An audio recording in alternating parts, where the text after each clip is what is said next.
السلام علیکم، آپ دیکھ رہے ہیں پاک ایکسکلوسیو ٹی وی۔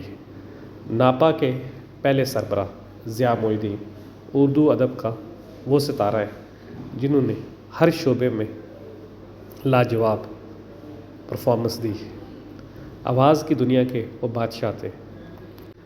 ضیاء محی الدین کے انتقال کے بعد ناپا نے ایک فیسٹیول کا اہتمام کیا اور ان کے لیے مختلف ان کی جو یادگار چیزیں ہیں ان کو نمائش کے لیے پیش کیا، اور لوگوں کی ایک بہت بڑی تعداد نے ضیاء محی الدین کی اداکاری جو وہ پرفارمنس دیتے تھے اس کو پسند کیا۔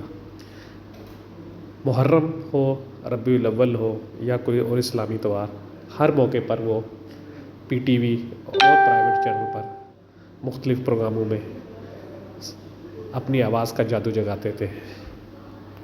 ناپا نے ان کی چیزوں کو محفوظ کیا ہے اور ایک میوزیم کی شکل دی جا رہی ہے تاکہ ضیاء محی الدین سے لوگ جو عقیدت رکھتے ہیں، محبت رکھتے ہیں، وہ ان چیزوں کو دیکھ سکیں۔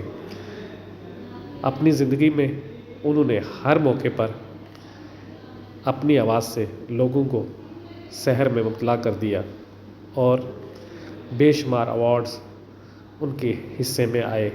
آرٹس کونسل میں انہوں نے اردو کانفرنس کے موقع پر لاسٹ پرفارمنس دی۔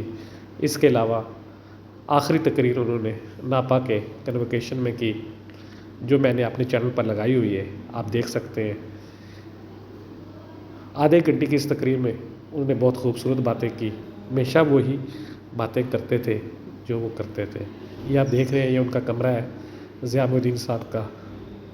ضیاء محی الدین تھیٹر کے نام سے ناپا میں ان کی چیزیں رکھی گئی ہیں اور فیسٹیول بھی منعقد کیا گیا۔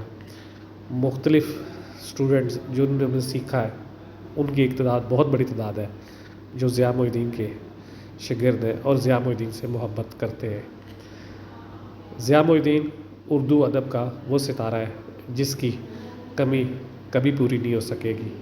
ناپا کے پہلے وہ سربراہ تھے، ناپا کو انہوں نے بہت ترقی دی اور آج بھی ناپا پوری دنیا میں اپنے کام کے حوالے سے پہچانا جاتا ہے۔ ضیاء محی الدین کی یہ وہ ویڈیو ہے جو ناپا میں چلائی گئی اور ناپا کے بہت سے لوگوں نے اس میں شرکت کی۔ آپ دیکھ رہے ہیں یہ پاک ایکسکلوسیو ٹی وی۔ اگر آپ نے میرے چینل کو سبسکرائب نہیں کیا تو ضرور کریں۔ ویڈیو دیکھنے کا شکریہ۔ یہ آپ دیکھ سکتے ہیں، یہ ہے ناپا جو ضیاء محی الدین کے نام سے منسوب کیا گیا ہے اور ضیاء محی الدین کے نام سے